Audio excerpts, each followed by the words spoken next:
ચાલો વિદ્યાર્થી મિત્રો, આજે આપણે ધોરણ 11 રસાયણ વિજ્ઞાન ભાગ 1માં પ્રકરણ નંબર 4 રાસાયણિક બંધન અને આણ્વીય રચનાની આગળ ચર્ચા કરીશું. લાસ્ટ લેક્ચરની અંદર આપણે રાસાયણિક બંધન માટેનો કોસેલના અભિગમની ચર્ચા કરેલી. એના આધારે આયોનિક બંધ કેવી રીતે રચાય છે એની ચર્ચા પણ મિત્રો કરેલી.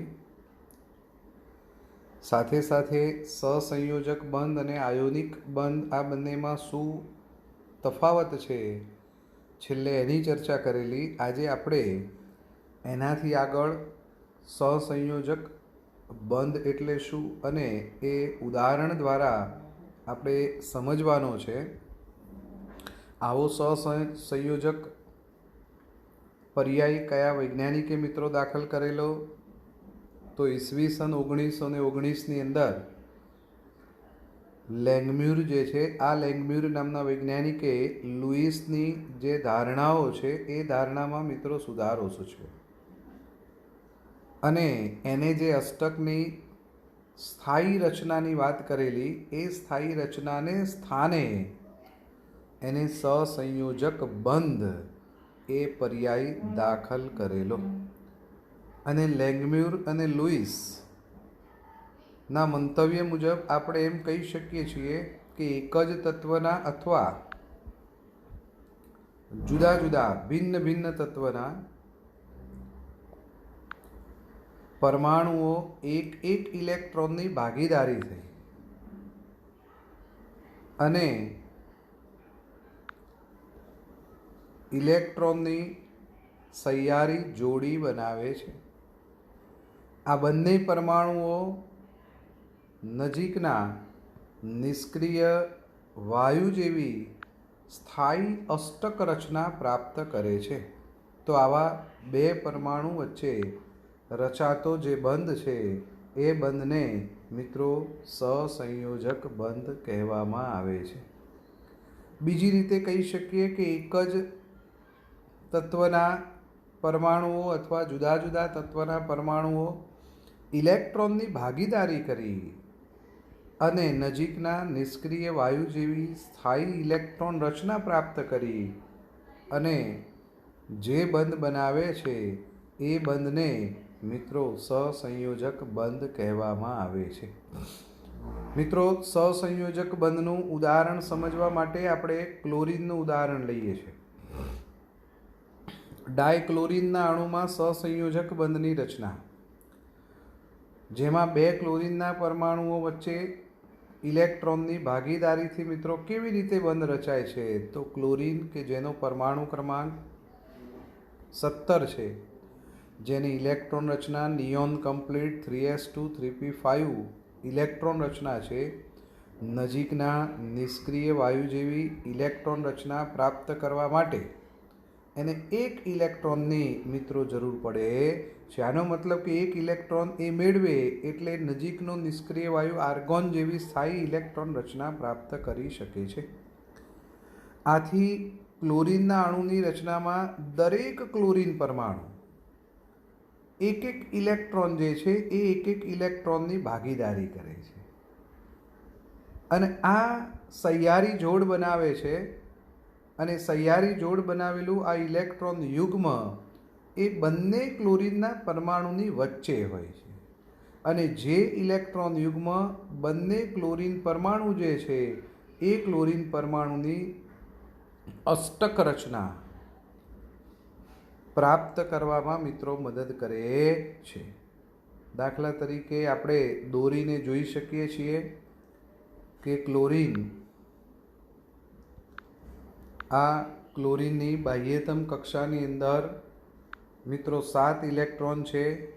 એક ક્લોરીનમાં ટપકાથી દર્શાવેલા છે, બીજા ક્લોરીનની અંદર ચોકડીથી દર્શાવેલા છે.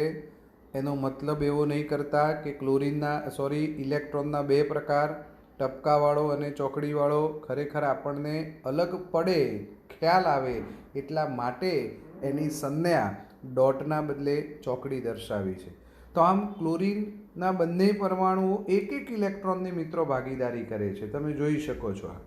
અને આમ એક એક ઇલેક્ટ્રોનની આ ભાગીદારીનું જે યુગ્મ છે, આ ભાગીદારીનું યુગ્મ, એક એક ઇલેક્ટ્રોનની ભાગીદારીનું યુગ્મ કે જે બંને ક્લોરીનના પરમાણુની વચ્ચે મિત્રો જોવા મળે છે અને જેના પરિણામે બંને ક્લોરીન પરમાણુ જે સ્થાયી ઇલેક્ટ્રોન રચના મિત્રો આર્ગોન જેવી સ્થાયી ઇલેક્ટ્રોન રચના પ્રાપ્ત કરે છે, એટલે કે અષ્ટક પૂર્ણ કરે છે. તો આમ બે ક્લોરીન પરમાણુની ઇલેક્ટ્રોનની ભાગીદારીથી મળતું જે ઇલેક્ટ્રોન યુગ્મ છે, એ ઇલેક્ટ્રોન યુગ્મથી ક્લોરીનના અણુમાં સહસંયોજક બંધની રચના થાય છે. મિત્રો, આ સહસંયોજક બંધની રચનામાં દરેક ક્લોરીનનો પરમાણુ, દરેક ક્લોરીનના પરમાણુની અષ્ટક રચના બનાવવામાં મિત્રો આ ઇલેક્ટ્રોન યુગ્મ મદદ કરે છે અને જેના પરિણામે બંને ક્લોરીન પરમાણુ નજીકના નિષ્ક્રિય વાયુ આર્ગોન જેવી સ્થાયી ઇલેક્ટ્રોન રચના મિત્રો એ પ્રાપ્ત કરે છે. તો આવા આપણે બીજા જરા ઉદાહરણ મિત્રો જોઈએ તો H2O અને CCl4. મિત્રો, H2O અને CCl4ની અંદર સહસંયોજક બંધ કેવી રીતે બને અને એ સહસંયોજક બંધની લુઈસ બિંદુ રચના જે છે, એ લુઈસ બિંદુ રચના આપણે કેવી રીતે દર્શાવી શકીએ છીએ, તો આપણે એની મિત્રો ચર્ચા કરવી છે મારે. તો પહેલી વાત આવે છે પાણીનો અણુ H2O. મિત્રો, પાણીના અણુની અંદર બે OH બંધ છે, બે OH છે, સહસંયોજક બંધ છે. આનો મતલબ કે એક ઓક્સિજનનો ઇલેક્ટ્રોન અને એક હાઇડ્રોજનનો ઇલેક્ટ્રોન ભાગીદારી કરે છે અને પાણીના અણુમાં હાઇડ્રોજન અને ઓક્સિજનની વચ્ચેનું જે ઇલેક્ટ્રોન યુગ્મ છે, એ ઇલેક્ટ્રોન યુગ્મને કારણે આપણે મિત્રો જોઈ શકીએ છીએ કે ઓક્સિજન અને હાઇડ્રોજન બંને નજીકના નિષ્ક્રિય વાયુ અનુક્રમે ઓક્સિજન એ નિયોન અને હાઇડ્રોજન એ હિલિયમ જેવી સ્થાયી ઇલેક્ટ્રોન રચના પ્રાપ્ત કરે છે. તો આપણે મિત્રો આ બંધારણની અંદર જોઈ શકીએ છીએ. તો આવું સાદું બંધારણ જે છે, એ સાદું બંધારણ H2Oમાં જોવા મળે છે. મિત્રો, હવે વાત કરી દઈએ CCl4. CCl4માં કાર્બન કે જેની સંયોજકતા કક્ષકમાં મિત્રો 4 ઇલેક્ટ્રોન છે, ક્લોરીન કે જેની સંયોજકતા કક્ષકની અંદર મિત્રો 7 ઇલેક્ટ્રોન આવેલા છે. હવે દરેક ક્લોરીન એક ઇલેક્ટ્રોન એ કાર્બનના એક ઇલેક્ટ્રોન સાથે મિત્રો ભાગીદારી કરે છે.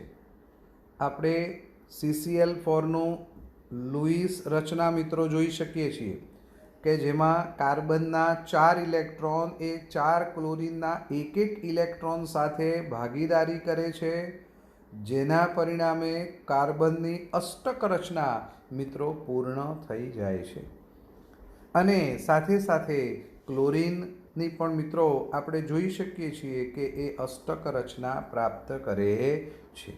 અહીં આગળ કાર્બનના ઇલેક્ટ્રોનને મિત્રો ચોકડીની સંજ્ઞા વડે દર્શાવેલા છે, જ્યારે ક્લોરીનના ઇલેક્ટ્રોન જે છે, એ ક્લોરીનના ઇલેક્ટ્રોનને મિત્રો ટપકાની સંજ્ઞા વડે દર્શાવવામાં આવેલા છે. તો આપણે અહીંયા આ સહસંયોજક બંધના લુઈસ બંધારણ દ્વારા આપણે અબંધકારક અને બંધકારક ઇલેક્ટ્રોનને પણ ઓળખી શકીએ.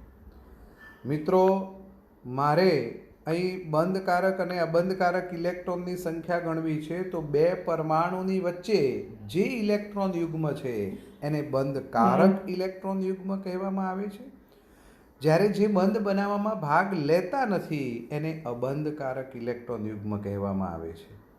તો મિત્રો, આપણે CCl4માં કહી શકીએ છીએ કે બે પરમાણુની વચ્ચે 4 ઇલેક્ટ્રોન યુગ્મ છે, એટલે કે બંધકારક ઇલેક્ટ્રોન યુગ્મ 4 એટલે કે ઇલેક્ટ્રોનની સંખ્યા 8 થશે. જ્યારે અબંધકારક ઇલેક્ટ્રોન આપણે મિત્રો જોઈ શકીએ છીએ કે દરેક ક્લોરીન પાસે મિત્રો આવા 6 ઇલેક્ટ્રોન કે જે અબંધકારક છે. 6 ઇલેક્ટ્રોન દરેક ક્લોરીન પાસે અબંધકારક છે. માટે CCl4માં અબંધકારક ઇલેક્ટ્રોનની સંખ્યા ગણવાની થાય તો એક ક્લોરીનના 6 આવા 4 ક્લોરીનના 24 ઇલેક્ટ્રોન એટલે કે 12 જોડ આપણે ગણી શકીએ છીએ. તો આ વાત થઈ મિત્રો H2O અને CCl4ના અણુમાં સહસંયોજક બંધની વાત થઈ. હવે મિત્રો વાત આવે છે ગુણક બંધ કોને કહેવામાં આવે છે અને એકલ સહસંયોજક બંધ, દ્વિસહસંયોજક બંધ અને ત્રિસહસંયોજક બંધ મિત્રો કોને કહેવામાં આવે છે? તો બે પરમાણુઓ વચ્ચે જ્યારે ઇલેક્ટ્રોનની મિત્રો ભાગીદારી થાય અને ઇલેક્ટ્રોન યુગ્મ બને છે. જો આ ઇલેક્ટ્રોન યુગ્મની સંખ્યા 1 થી વધારે હોય તો તેને મિત્રો ગુણક બંધ તરીકે ઓળખવામાં આવે છે. મિત્રો ધ્યાન રાખજો કે જ્યારે બે પરમાણુઓ વચ્ચે સહસંયોજક બંધ બનાવવા માટે ઇલેક્ટ્રોનની ભાગીદારી થાય છે ત્યારે ઇલેક્ટ્રોન યુગ્મની સંખ્યા 1 કરતાં વધારે હોય તો મિત્રો તેને ગુણક બંધ તરીકે ઓળખવામાં આવે છે. તો આપણે આજે સહસંયોજક બંધને મિત્રો એકલ સહસંયોજક બંધ કોને કહેવો, દ્વિબંધ અને ત્રિબંધની વાત કરી દઈએ તો વેરી સિમ્પલ કે જેમાં બે પરમાણુઓ વચ્ચે એક જ ઇલેક્ટ્રોન યુગ્મ હોય. આ એક જ ઇલેક્ટ્રોન યુગ્મ હોય તો એને એકલ સહસંયોજક બંધ કહેવાય. જો બે પરમાણુની વચ્ચે ભાગીદારીમાં બે ઇલેક્ટ્રોન યુગ્મ હોય તો મિત્રો એને દ્વિબંધ તરીકે ઓળખવામાં આવે છે. અને જો બે પરમાણુઓની વચ્ચે 3 ઇલેક્ટ્રોન યુગ્મની ભાગીદારી થાય તો મિત્રો એને ત્રિબંધ તરીકે ઓળખવામાં આવે છે. મિત્રો એને રજૂ કેવી રીતે કરવાનું? તો એકલ બંધ હોય તો જ્યાં આગળ બંધકારક એટલે કે ભાગીદારીનું ઇલેક્ટ્રોન યુગ્મ એક જ હોય એટલે કે એને 2 ટપકા અથવા તો એને આડી લાઈન વડે દર્શાવીએ છીએ. જ્યારે દ્વિબંધને દર્શાવવા માટે મિત્રો 4 ડોટ એટલે કે 4 ઇલેક્ટ્રોનની જરૂર પડે અથવા તો 2 આડી લાઈન વડે આપણે દ્વિબંધ દર્શાવીએ છીએ. જ્યારે ત્રિબંધ મિત્રો મારે દર્શાવવો હોય તો 6 ઇલેક્ટ્રોન, રાઈટ, આ 6 ઇલેક્ટ્રોન તમે જોઈ શકો છો અથવા મિત્રો તમે 3 આડી લાઈન વડે ત્રિબંધને દર્શાવી શકીએ છીએ. ચાલો ઉદાહરણ જોઈએ. તો ઉદાહરણની અંદર ક્લોરીનની અંદર મિત્રો એકલ બંધ જોવા મળે છે. ક્લોરીનમાં એકલ બંધ, બંને ક્લોરીનના પરમાણુઓ એક ઇલેક્ટ્રોન યુગ્મની ભાગીદારી કરે છે. બરાબર. આમ ભાગીદારીનું ઇલેક્ટ્રોન યુગ્મ છે એ ઇલેક્ટ્રોન યુગ્મ બંને ક્લોરીન પરમાણુની અષ્ટક રચના જે છે એ અષ્ટક રચના પૂર્ણ કરે છે. મિત્રો એવી જ રીતે ઓક્સિજનમાં આપણે જોઈ શકીએ છીએ કે 2 ઓક્સિજનના પરમાણુઓ વચ્ચે 2 ઇલેક્ટ્રોન યુગ્મ છે. યસ, 2 ઇલેક્ટ્રોન યુગ્મ એ આ રહ્યા. હવે આવા 2 ઇલેક્ટ્રોન યુગ્મ હોવાને પરિણામે ઓક્સિજન વચ્ચે દ્વિબંધ બને છે. આવા 2 ઇલેક્ટ્રોન યુગ્મો એ બંને ઓક્સિજન પરમાણુ જે છે એ ઓક્સિજન પરમાણુની અષ્ટક રચના જે છે એ અષ્ટક રચના મિત્રો બરાબર એ પૂર્ણ કરે છે. તો અષ્ટક રચના મિત્રો એ પૂર્ણ કરવા માટે જવાબદાર છે. તો એવી જ રીતે N2ની વાત કરી દઈએ તો N2માં મિત્રો 2 નાઇટ્રોજન વચ્ચે 3 બંધ છે. આ ત્રિબંધ 2 નાઇટ્રોજન વચ્ચે એટલે કે 3 ઇલેક્ટ્રોન યુગ્મ અને આવા 3 ઇલેક્ટ્રોન યુગ્મ જે નાઇટ્રોજનની અષ્ટક રચના મિત્રો પૂર્ણ કરે છે. રાઈટ. તો આ વાત મિત્રો એકલ બંધ, દ્વિબંધ અને ત્રિબંધની મિત્રો વાત થઈ. હવે આપણે એનાથી મિત્રો આગળ જઈએ તો કેટલાક અણુઓમાં ગુણક બંધ કેટલા છે અને એમની લુઈસ બિંદુ રચનાની વાત કરી દઈએ. મિત્રો લુઈસ બિંદુ રચના CO2, ઇથિન, N2, ઇથાઇનમાં કેટલા ગુણક બંધ છે? કયા કયા છે? દ્વિબંધ છે, ત્રિબંધ છે. મિત્રો એની ચર્ચા અને એમના લુઈસ બંધારણની વાત કરી દઈએ. લુઈસ બંધારણ. તો મિત્રો પહેલાં કાર્બન ડાયોક્સાઇડની વાત કરી દઈએ તો કાર્બન ડાયોક્સાઇડમાં મિત્રો 2 દ્વિબંધ છે. કાર્બન અને ઓક્સિજન વચ્ચે મિત્રો 2 ઇલેક્ટ્રોન યુગ્મની ભાગીદારી થાય. 2 ઇલેક્ટ્રોન યુગ્મો એટલે 4 ઇલેક્ટ્રોનની ભાગીદારીથી આપણને કાર્બન અને ઓક્સિજનનું જે બંધારણ છે એ આ રીતે મળે છે. એવી જ રીતે ઇથિનની વાત કરીએ તો ઇથિનમાં મિત્રો ethene CH2 double bond CH2 જેમાં કાર્બન કાર્બન વચ્ચે મિત્રો દ્વિબંધ છે, જ્યારે કાર્બન અને હાઇડ્રોજન વચ્ચે સિંગલ બંધ છે. આનો મતલબ કે 2 કાર્બન વચ્ચે 2 ઇલેક્ટ્રોનની ભાગીદારી થાય છે. પરિણામે 2 કાર્બન વચ્ચે એક ગુણક બંધ આવેલો છે એટલે એક દ્વિબંધ છે. જ્યારે દરેક કાર્બન એ મિત્રો બીજા 2 હાઇડ્રોજન સાથે એક ઇલેક્ટ્રોનની ભાગીદારી કરી અને અષ્ટક રચના પ્રાપ્ત કરે છે. જ્યારે હાઇડ્રોજન એ હિલિયમ જેવી મિત્રો અષ્ટક રચના અથવા તો ડબલેટ રચના એ પ્રાપ્ત કરી દે છે. ચાલો એવી જ રીતે ડાયનાઇટ્રોજનની હમણાં જ આપણે વાત કરી એટલે આપણે અહીં કરતા નથી. વાત કરી દઈએ ઇથાઇન. તો મિત્રો ઇથાઇનની અંદર CH ટ્રિપલ બોન્ડ CH છે. આનો મતલબ કે કાર્બનની બાહ્યતમ કક્ષામાં 4 ઇલેક્ટ્રોન, જેમાંથી બંને કાર્બન પરમાણુ વચ્ચે 3 ઇલેક્ટ્રોનની ભાગીદારી થાય. એટલે કે એમાં એક ત્રિબંધ છે, એક ગુણક બંધ આવેલો છે. અને આમ કાર્બન કાર્બન વચ્ચે મિત્રો 6 ઇલેક્ટ્રોનની ભાગીદારી છે. 3 ઇલેક્ટ્રોન યુગ્મ એટલે 6 ઇલેક્ટ્રોન માટે 3 સહસંયોજક બંધ બને છે. જ્યારે ચોથો ઇલેક્ટ્રોન એ એક હાઇડ્રોજન સાથે એકલ બંધથી જોડાય છે. ને આ રીતે કાર્બનની સંયોજકતા કક્ષકમાં અષ્ટક રચના મિત્રો એ પ્રાપ્ત કરી લે છે. અષ્ટક રચના એ મિત્રો પ્રાપ્ત કરી લે છે. રાઈટ. તો આ વાત મિત્રો થઈ કેટલાક અણુઓનું લુઈસ બંધારણ અને એમાં ગુણક બંધની સંખ્યાની. હવે મારે વાત કરવી છે લુઈસ બિંદુ રચના લખતી વખતે કઈ કઈ બાબતોને ધ્યાનમાં રાખવી. મિત્રો લુઈસ બિંદુ રચનાની વાત કરવી છે તો લુઈસ બિંદુ રચના મારે ખરેખર શા માટે લખવી જોઈએ? તો લુઈસ બિંદુ રચના એ અણુના ગુણધર્મો અને અણુની જે રચના છે એ રચનાને સમજવા માટે ઉપયોગી થાય. અને માટે જ મારે આ લુઈસ બિંદુ રચના દરેક અણુની લખવી પડે છે. હવે આવી લુઈસ બિંદુ રચના લખવા માટેના મિત્રો કેટલાક સોપાનો છે. હવે એ સોપાનમાં પહેલા સોપાનની આપણે વાત કરી દઈએ તો તટસ્થ અણુ હોય તો મારે સૌથી પહેલા અણુમાં રહેલા દરેક પરમાણુની સંયોજકતા કક્ષકમાં રહેલા દરેક પરમાણુની સંયોજકતા કક્ષકમાં રહેલા ઇલેક્ટ્રોનની સંખ્યાનો સરવાળો કરી અને કુલ સંયોજકતા ઇલેક્ટ્રોન મારે શોધવા. દાખલા તરીકે મિથેન, તેમાં કાર્બનની સંયોજકતા કક્ષકમાં 4 ઇલેક્ટ્રોન, હાઇડ્રોજનમાં દરેકમાં 1 એટલે 4 હાઇડ્રોજનના 4 એટલે કુલ સંયોજકતા ઇલેક્ટ્રોનની સંખ્યા મિત્રો 8 થઈ જાય છે. તો પહેલું શોધી કાઢો કુલ સંયોજકતા ઇલેક્ટ્રોન. જો ઋણ આયન હોય તો શું કરવું?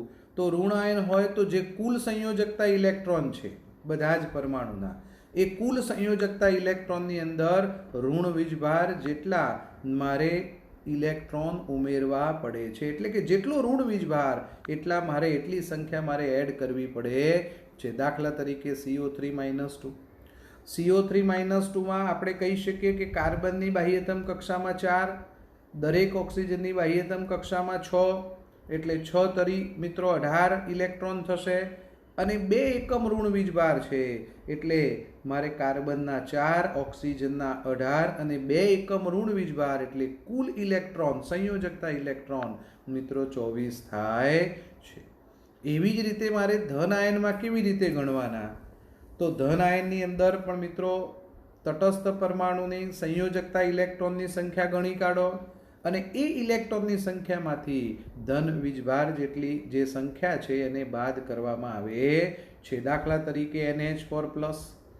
હવે NH4+માં નાઇટ્રોજનની સંયોજકતા કક્ષકમાં 5 ઇલેક્ટ્રોન, 4 હાઇડ્રોજનમાં 1 એટલે 4 ઇલેક્ટ્રોન એટલે ખરેખર ટોટલ 9 થાય. એ 9માંથી 1 એકમ ધન વીજભાર છે એને બાદ કરીએ છીએ અને જેના પરિણામે ખરેખર મને મિત્રો પ્રાપ્ત થાય છે કે 8 સંયોજકતા ઇલેક્ટ્રોન છે. તો આ વાત ધન આયનની થઈ. હવે વાત આવે છે ઇલેક્ટ્રોનની વહેંચણી.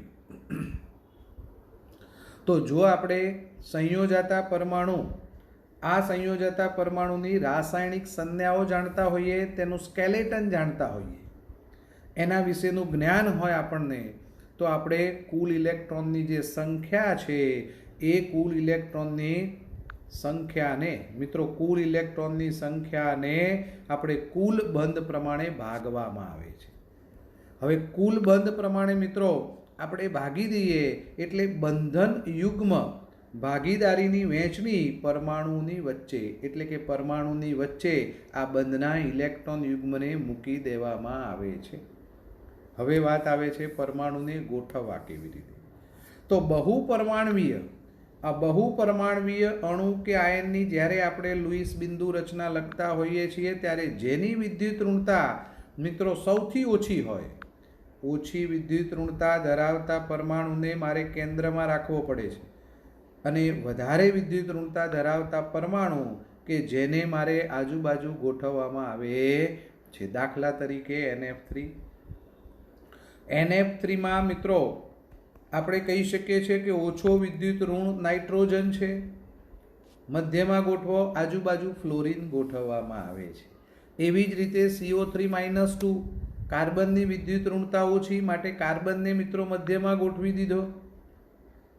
કાર્બનની વિદ્યુત ઋણતા ઓછી, મધ્યમાં મિત્રો એને ગોઠવી દઈએ છે, અને એના આજુબાજુ આપણે ઓક્સિજનને મૂકવામાં આવે છે. હવે વાત આવે છે ઇલેક્ટ્રોનના સ્થાન. જો કુલ ઇલેક્ટ્રોનની સંખ્યાને બંધની સંખ્યા વડે ભાગતા હજી પણ ઇલેક્ટ્રોન વધતા હોય, જો ઇલેક્ટ્રોન વધતા હોય તો આવા ઇલેક્ટ્રોનને મિત્રો આપણે કહી શકીએ છીએ કે અબંધકારક ઇલેક્ટ્રોન તરીકે મિત્રો ગણવામાં આવે છે. એટલે કે દરેક પરમાણુની વચ્ચે એકલ બંધની ઇલેક્ટ્રોનની ભાગીદારીનો જે યુગ્મ છે એ યુગ્મની ગણતરી કર્યા પછી, ટૂંકમાં બંધમાં ભાગ લેતા ઇલેક્ટ્રોનની ગણતરી થઈ ગયા પછી પણ જો ઇલેક્ટ્રોન વધતા હોય તો એ ઇલેક્ટ્રોન બહુબંધ બનાવવામાં વાપરવામાં આવે. બહુબંધ બનાવવામાં, જો બહુબંધ બનાવવામાં વપરાય નહીં તો એને અબંધકારક ઇલેક્ટ્રોન તરીકે, ભાઈ અબંધકારક ઇલેક્ટ્રોન યુગ્મ તરીકે રાખવામાં આવે છે. પણ મિત્રો આપણો મૂળ હેતુ એ જળવાવો જોઈએ કે દરેક પરમાણુ જે છે એ દરેક બંધિત પરમાણુનો અષ્ટક રચના પ્રાપ્ત થવી જોઈએ. તો આપણે ખરેખર ઇલેક્ટ્રોન એવી રીતે ગોઠવવાના છે કે દરેક પરમાણુની અષ્ટક રચના જે છે એ અષ્ટક રચના મિત્રો પ્રાપ્ત થવી જોઈએ.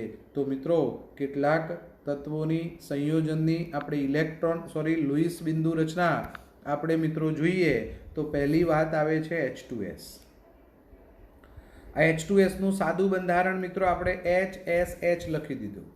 સલ્ફરનો એક ઇલેક્ટ્રોન અને હાઇડ્રોજનના એક ઇલેક્ટ્રોનની ભાગીદારી થાય એને બંધકારક ઇલેક્ટ્રોન કહેવાય, જ્યારે સલ્ફર પાસે બાકીના 4 ઇલેક્ટ્રોન અબંધકારક ઇલેક્ટ્રોન યુગ્મ છે.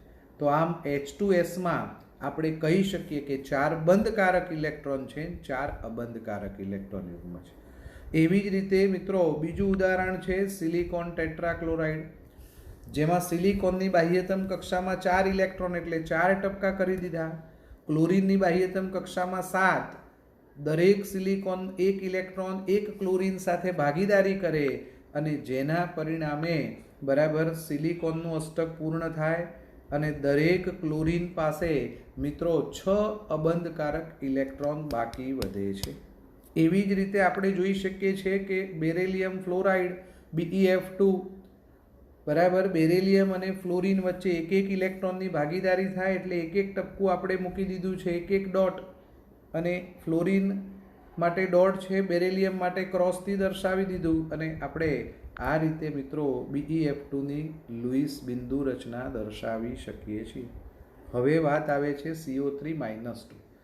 તો સૌથી પહેલાં આપણે એનું સ્કેલેટન ગોઠવી દીધું, વચ્ચે કાર્બન અને 3 બાજુએ 3 ઓક્સિજન. હવે આપણે એવી રીતે ઇલેક્ટ્રોન ગોઠવવાના છે કે જેના પરિણામે દરેક પરમાણુની અષ્ટક રચના પૂર્ણ થાય. તો એ માટે આપણે કહી શકીએ છીએ કે મારે CO3 -2માં હમણાં જ ગણ્યા કે 24 ઇલેક્ટ્રોન છે. તો એ 24 ઇલેક્ટ્રોન મિત્રો એવી રીતે ગોઠવ્યા કે 2 ઓક્સિજન પરમાણુઓ વચ્ચે એક સિંગલ બંધ સહસંયોજક બને છે, જ્યારે એક ઓક્સિજન પરમાણુ તમે જોઈ શકો છો બરાબર કે જે દ્વિબંધ મિત્રો બનાવે છે. આ સિંગલ બંધ છે રેડવાળા, ગ્રીનવાળા મિત્રો દ્વિબંધ ઓક્સિજન બનાવે છે, તમે જોઈ શકો છો. જ્યારે જે રેડથી દર્શાવે ઓક્સિજન એ સિંગલ બંધ બનાવે છે. તો આ રીતે આપણે કહી શકીએ કે દરેક પરમાણુ પોતાની સંયોજકતા કક્ષકમાં અષ્ટક રચના પ્રાપ્ત કરે એ પ્રકારે મારે ઇલેક્ટ્રોનને ગોઠવવાના હોય છે. એવી જ રીતે ફોર્મિક એસિડ મિત્રો, ફોર્મિક એસિડની વાત કરી દઈએ તો એનું સ્કેલેટન HC≡OOH, રાઈટ. હાઇડ્રોજન અને કાર્બન વચ્ચે મિત્રો એક ઇલેક્ટ્રોનની ભાગીદારી થઈ ગઈ. હાઇડ્રોજન અને કાર્બન અને એક ઓક્સિજન વચ્ચે દ્વિબંધ છે. તો મિત્રો અહીં આગળ બે ઇલેક્ટ્રોનની ભાગીદારી એટલે ઓક્સિજનનું અષ્ટક પૂર્ણ. હવે કાર્બન પાસે એક જ ઇલેક્ટ્રોન છે, તો જે ઓક્સિજન સાથે ભાગીદારી મિત્રો કરે છે, ઓક્સિજન સાથે ભાગીદારીમાં વપરાય છે. અને આ રીતે કાર્બનની અષ્ટક રચના પણ પૂર્ણ થાય, જ્યારે ઓક્સિજન જે છે એક કાર્બન સાથે અને બીજો હાઇડ્રોજન સાથે ઇલેક્ટ્રોનની મિત્રો ભાગીદારી કરી અને પોતાનું અષ્ટક પૂર્ણ કરે છે. તો આમ લુઈસ બિંદુ રચનાનો મુખ્ય હેતુ કે દરેક પરમાણુની અષ્ટક રચના પૂર્ણ થાય એ પ્રકારે સંયોજકતા ઇલેક્ટ્રોનને ગોઠવવામાં આવે છે. તો મિત્રો આ વાત થઈ લુઈસ બિંદુ રચનાની. હવે આપણે આગળ ફોર્મલ ચાર્જ અને અષ્ટકના નિયમની મિત્રો ફરી કોઈ વખતે આગળ વાત કરીશું. જય હિન્દ.